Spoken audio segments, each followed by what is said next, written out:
오늘 저희들에게 주시는 하나님의 말씀은 고린도전서 3장 16절, 17절 두 절의 말씀입니다.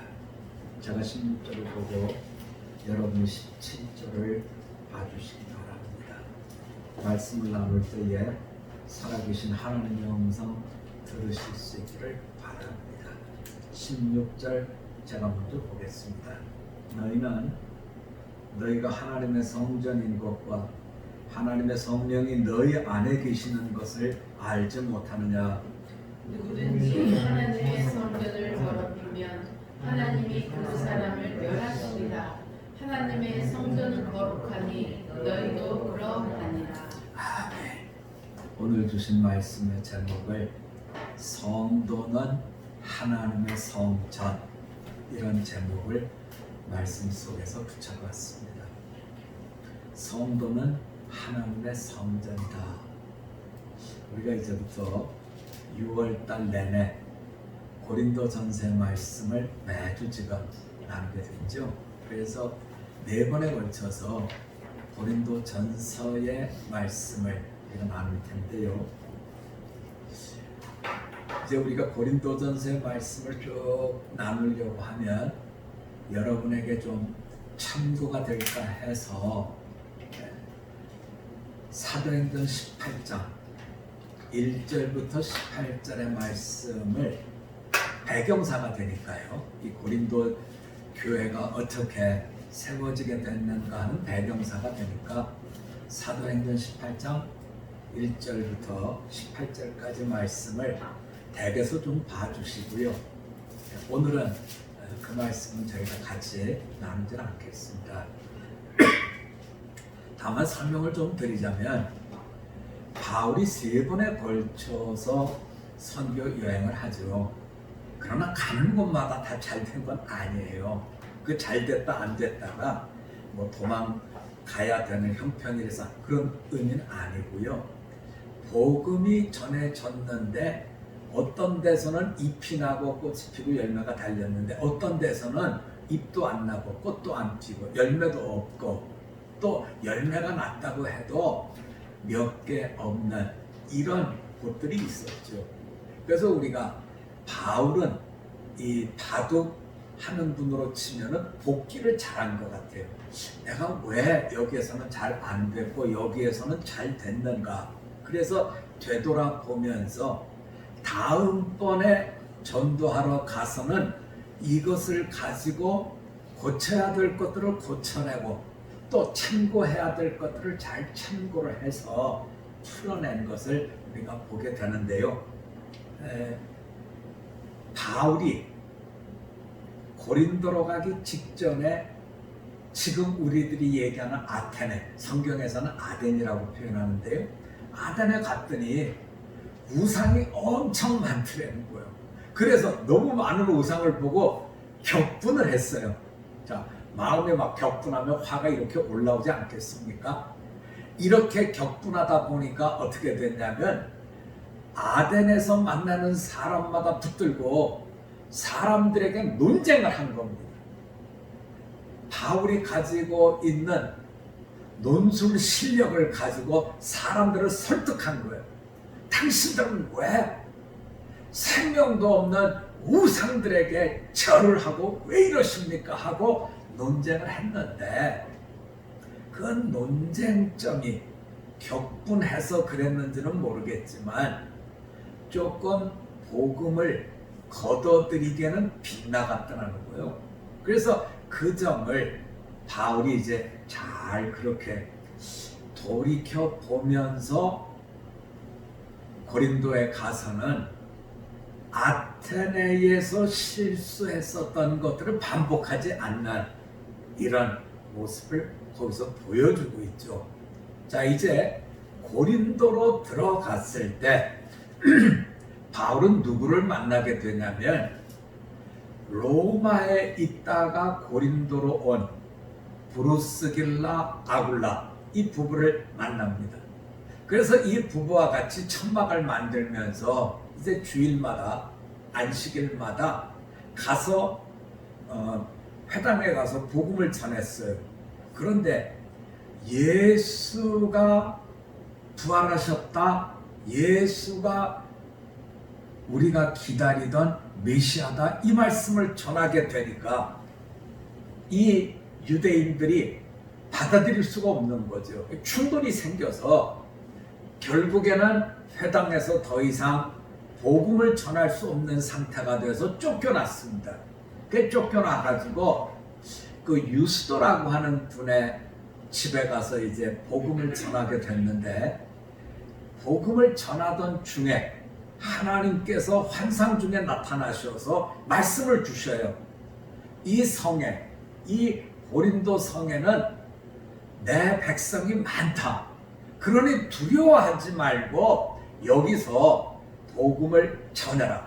그래서 바울이 그렇게 오래 머물렀던 곳이 별로 없었는데, 이 고린도에서는 1년 반 유스도라고 하는 이분 댁을 거점으로 해가지고 복음을 전했고, 복음이 많은 열매를 맺은, 그래서 교회가 든든하게 세워진 이런 속에, 물론 떠날 때는 유대인들의 충동에 의해 가지고 난리를 겪고 떠날 수밖에 없었지만, 그런 중에도 바울의 입장에서는 나름 선교에 많은 열매를 얻은 그런 곳이었죠. 자, 그렇게 이제 바울이 애써서 교회를 잘 세우고, 그리고 난 뒤에 이제 아테네를 떠나서 에베소를 거쳐서 안디옥으로 돌아온 것이 두 번째 선교 여행의 결말이 되죠. 그리고 이제 다시 세 번째 선교 여행을 떠날 때 에베소에 갔는데, 에베소에서 들려오는 고린도 교회의 여러 가지 이야기들, 분쟁이 있어서 속으로 지글지글 굶고 있다는 얘기, 또 고린도에서 편지가 와갖고 이런 문제는 어떻게 하면 좋겠느냐 하는 여러 가지 이야기들을 듣게 되는데, 그때 고린도 이 교인들에게 편지를 보내면서 바울이 다뤄야 될 내용이 한 10가지 됩니다. 그 10가지 중에는 분쟁의 문제도 있고, 입에 담기도 어렵습니다만 폐륜의 문제도 있고, 또 소송을 세상 법정에다 하는 문제도 있고, 결혼을 해야 되느냐 말아야 되느냐 하는 결혼 문제도 있고, 우상 제물을 먹어도 되느냐 안 되느냐 하는 문제도 있고, 집회에 관한 것으로 여자들이 머리에 수건을 써야 되냐 안 써도 되느냐 하는 문제도 있고, 성찬에 참여할 때 어떻게 참여해야 되느냐 하는 문제도 있고, 은사로 인해 가지고 충돌이 생긴 사람들에게 은사를 어떻게 사용해야 되느냐 하는 문제 답을 보내야 되는 문제도 있고, 부활의 문제든지 헌금의 문제든지 다뤄야 될 내용이 상당히 많았던 거죠. 자, 이렇게 여러 문제에 대해서 답을 해야 되는데, 우리도 책을 쓴다든지 편지를 쓴다든지 하면 아마 제일 처음에 제일 어려운 건 목차를 잡는 걸 겁니다. 어떻게 잡아야 이 내용을 다 풀어낼 수 있을까 하는 것인데, 바울은 목차를 잡는 데 있어서 분쟁의 문제를 제일 첫 번째로 다루고 있어요. 자, 우리는 왜 바울이 10가지 이상의 많은 문제가 있는데 그 중에 글쎄 이게 뭐 그렇게 중요했을까? 배륜의 문제라든지 또 은사의 문제라든지 이런 게 훨씬 더 먼저 다뤄져야 됐을 것 같은데, 바울은 분쟁의 문제를 첫 번째 다루는 문제로 놓고 말씀을 풀어내더라는 거죠. 자, 왜 그랬을까?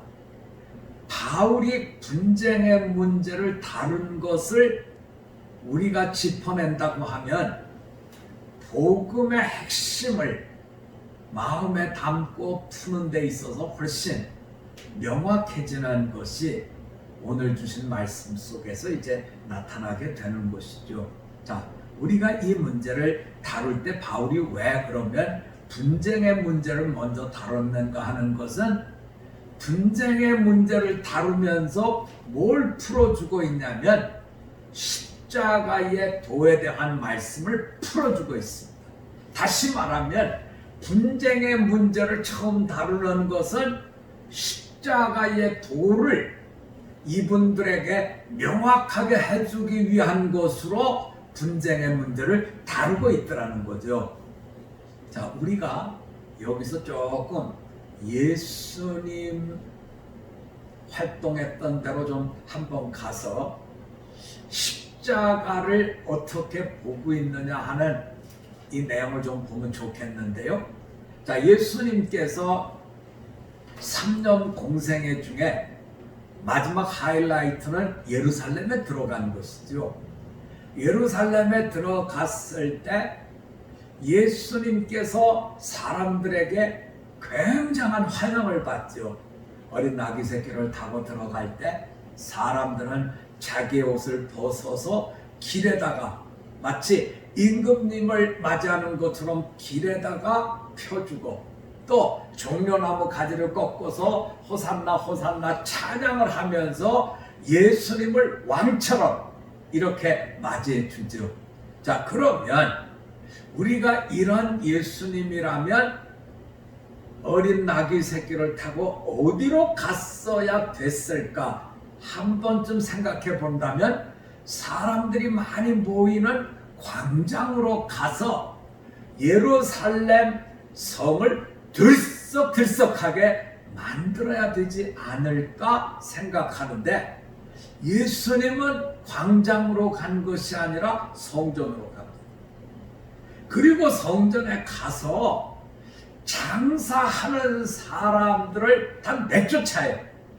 돈 바꾸는 사람의 상을 다 엎어버리고 비둘기 파는 사람을 내쫓고, 사람들이 이렇게 좀 긴가민가 하는데 성전에 와서 이렇게 하는 걸 보고, 아, 저분은 성전 중심에 뭔가를 세우려고 하는구나, 이렇게 보고 있을 때 예수님은 사람들이 뭔가 사람들에게 얘기해 줄 걸로 생각하는데 별 얘기를 안 하셔요. 여기는 기도하는 집인데 왜 너네는 강도에 구열로 만들었느냐? 이 말씀 한마디 하시면 별다른 말씀이 없었던 것 같아요. 그런데 예수님의 소문을 듣고 안진뱅이가 나타나자 예수님은 그 다리 저는 사람을 고쳐줍니다. 그리고 또 예수님은 눈이 안 보이는 사람을 고쳐줍니다. 사람들이 생각했던 이 나라의 소원했던 메시아 또는 왕의 모습으로는 뭔가 좀 약한 것 같은데, 예수님은 말씀도 그렇고 행하시는 것도 그렇고 이렇게만 해버린다고요. 그리고 나니까 어떤 일이 생기냐면 대제사장과 서기관들이 가만히 보니까 큰 역사를 하는 것 같지는 않고 선동을 하는 것 같지 않으니까 막 화를 냅니다. 막 화를 내고 오히려 금방이라도 그 화가 예수님과 제자들에게 넘어갈 것 같은 이런 일을 하더라는 거죠. 자, 여러분, 예수님께서 예루살렘 성에 들어갔을 때 막 화를 내는 대제사장과 서기관들, 이분들과 지금 고린도 교회에 이 분쟁을 일으키는 사람들과 영적 상태가 같다는 게 느껴지시나요? 이 사람들의 특징은 뭐냐면 배부른 사람들이에요. 배부른 사람. 예수님께서 늘 말씀하신 것은 심령이 가난한 자가 복이 있다는 거예요. 내가 복음에 대한 갈급함을 갖고 있는 사람에게 복음이 주는 선물을 얻을 수 있는 것이지, 배부른 사람에게 복음의 역사는 없더라는 거죠. 그래서 우리가 본 말씀, 고린도전서 3장 그 밑에 보면 그 얘기가 나오거든요. 자, 그 부분을 조금 제가 짚고 넘어갈까요? 고린도전서 3장 18절입니다. 제가 한번 보겠습니다. 아무도 자신을 속이지 말라. 너희 중에 누구든지 이 세상에서 지혜 있는 줄로 생각하거든 어리석은 자가 되라. 그리하여 지혜로운 자가 되리라. 어리석은 자라고 자신을 느낄 때만 지혜를 필요로 하게 된다는 거죠. 그래서 어느 성경학자는 이 부분 해석하기를 세상에는 온통 어리석은 사람밖에 없는데 어리석은 사람 중에 두 부류가 있다는 거예요. 어리석은 사람인데 어리석은 줄 모르는 사람과 어리석은 사람인데 자신이 어리석은 줄 아는 사람, 이 두 부류가 있다는 거예요. 그래서 어리석은 줄 아는 사람은 어떻게 하든지 지혜를 구하지만 어리석은 줄 모르는 사람은 지혜를 갖다 줘도 탁 치워버린다는 거죠. 복음에 대한 이야기. 왜 바울은 이 분쟁의 문제를 다루면서 십자가로 나가느냐 하면 자신이 에덴에서 실패했었던 그 부분 때문에 이 말씀을 지금 보여주고 있는데요. 자, 우리 한번 그 부분을 보자고요. 사도행전으로 좀 가볼까요? 이 부분을 조금 찾아볼 필요가 있어요. 사도행전 17장으로 가봅니다.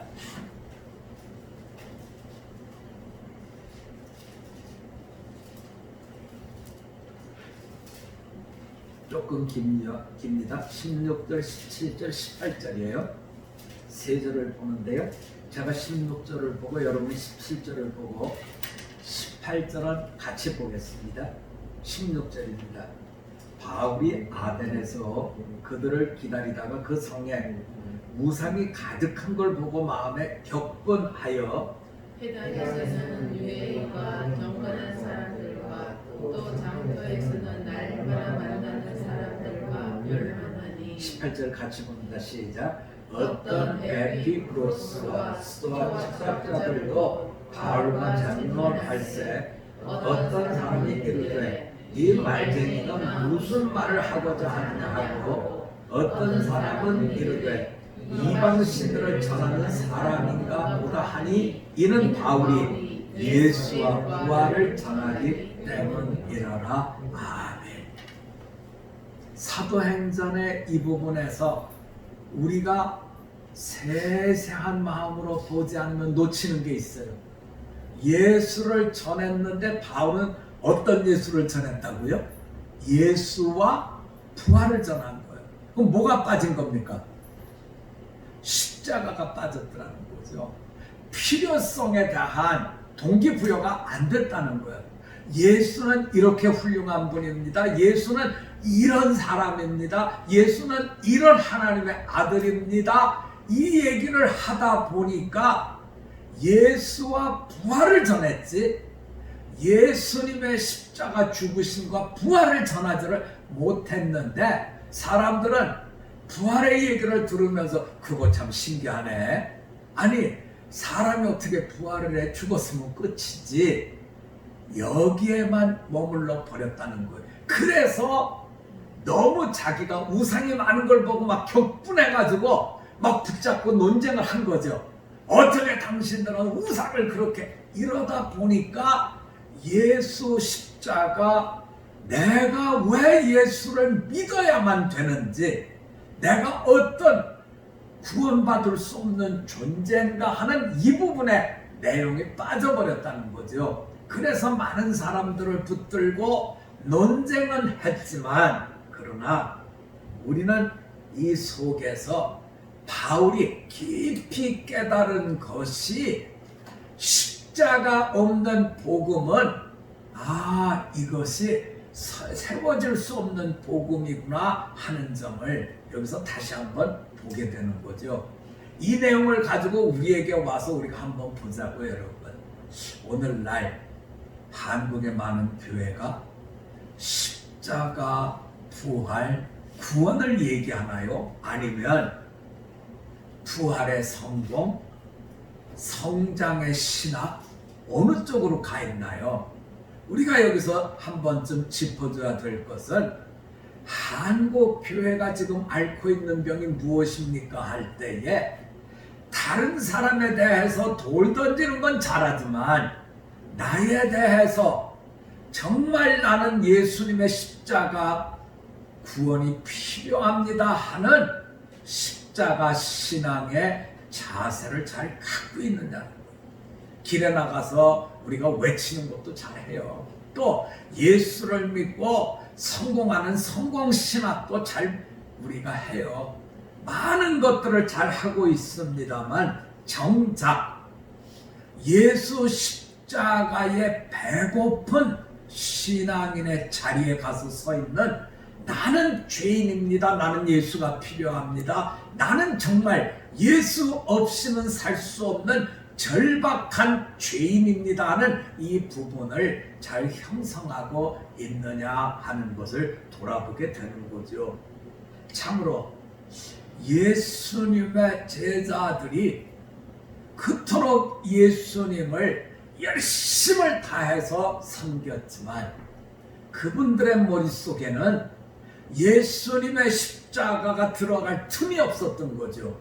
왜냐하면 마지막 예루살렘에 올라갔을 때 거기서 분열이 생기잖아요. 야고보와 요한이 오른쪽 왼쪽, 베드로는 그 이야기를 듣고 화를 내고 다른 제자들도 이럴 수 없다, 이렇게 분열의 현상이 나타났을 때 그들은 정작 예수님의 가장 어려운 모습이었던 십자가에 서실 때 다 도망가 버리고, 심지어는 이분들이 부활하신 예수님을 만났지만 정작 예수님을 만난 그들은 오히려 낙향해서 나는 그냥 내 뜻대로 살겠소 하고 흩어져 버린 것을 성경이 보여주고 있더라는 거죠. 다르게 표현하면 십자가에 대한 핵심적 요소, 나는 십자가 없이는 한 걸음도 살아낼 수 없습니다라고 하는 이 부분에 대한 받아들임이 잘 이루어지지 않았기 때문에 참으로 무너져 버린 것을 우리는 보게 되더라는 거죠. 그런 반면에 바울은 로마 교인들에게 보내는 편지 속에서 나는 복음을 부끄러워하지 않습니다. 다른 말로 하면 나는 복음을 자랑스럽게 여깁니다 하면서 복음에는 모든 믿는 자에게 주시는 구원의 능력, 십자가 생명길이 들어있습니다 하는 말씀을 풀어주고 있는 것을 우리가 본다는 거죠. 자, 성경은 우리에게 늘 의로운 자의 길을 가라고 권합니다. 하지만 십자가 없이는 모든 사람은 스스로 의로운 자의 길에 갈 수 없기에 대신 의롭게 해주는 예수님의 대속의 십자가, 이것을 든든히 붙들고 가야 됨을 우리에게 일깨워 주고 있는 것이죠.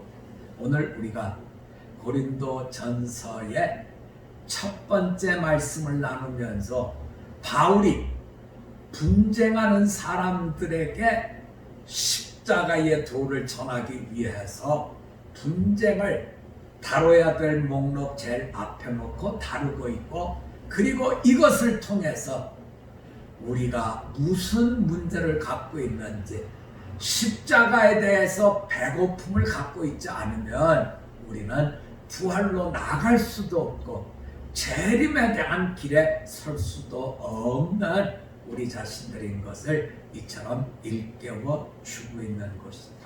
언제든지 십자가를 통해서 나를 보시고 나를 구원하신 주님의 십자가 사랑 안에서 부활의 영광, 재림의 시간을 바라볼 수 있는 믿음의 걸음을 잘 이루어내는 우리 모두가 되시기를 주님의 이름으로 부탁드립니다. 우리 한번 같이 기도드리겠습니다.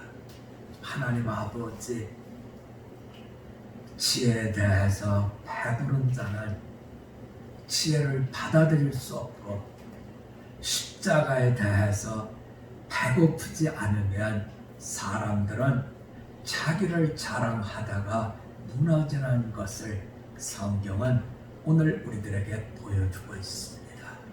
우리는 대속의 십자가 그 은혜를 입지 않으면 무너질 수밖에 없는 죄인인 것을 말씀을 통해서 다시 한번 저희들 마음에 담아 싸우니 머리 숙인 모든 믿음의 식구들이 예수님의 대속의 십자가 그 속에 담겨진 부활의 영광, 영생의 길을 누려갈 수 있도록 은혜에 모든 백성들이 서게 하여 주시옵소서. 오직 주님의 십자가 속에서 하나님과 동행하는 우리로 세워지기를 간구드리며 예수님의 이름으로 기도드립니다.